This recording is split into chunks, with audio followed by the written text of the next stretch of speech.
میرے آقا دعا فرمائیں، دعا کیسے قبول نہ ہو؟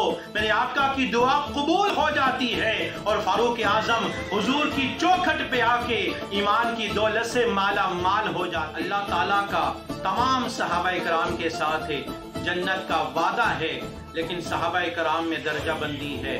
اس درجہ بندی کے اعتبار سے جو صحابہ کرام پہلے ایمان لائے ان کا مقام زیادہ ہے ان صحابہ سے جو بعد میں ایمان لائے۔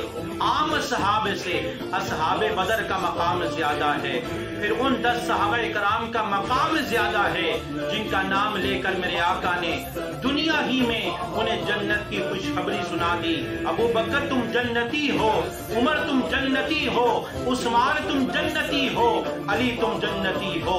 اور پھر اس بات پر امت کا اجماع ہے کہ تمام صحابہ کرام میں اعلیٰ درجہ خلفائے راشدین کا ہے۔ تو فاروق اعظم رضی اللہ تعالی عنہ کا شمار ان صحابہ کرام میں بھی ہوتا ہے جو پہلے ایمان لائے۔ آپ کا شمار اصحاب بدر میں بھی ہوتا ہے، آپ کا شمار عشرہ مبشرہ میں بھی ہوتا ہے، اور آپ کا شمار خلفائے راشدین میں بھی ہوتا ہے، اور آپ مسلمانوں کے دوسرے خلیفہ راشد ہیں۔ آپ مراد مصطفیٰ ہیں۔ آپ کے لیے میرے آقا نے رب سے دعا مانگی ہے، میرے آقا نے اللہ کی بارگاہ میں دعا مانگی، یا اللہ عمر بن خطاب کے وجود سے اسلام کو عزت عطا فرما۔ میرے آقا دعا فرمائے، دعا کیسے قبول نہ ہو؟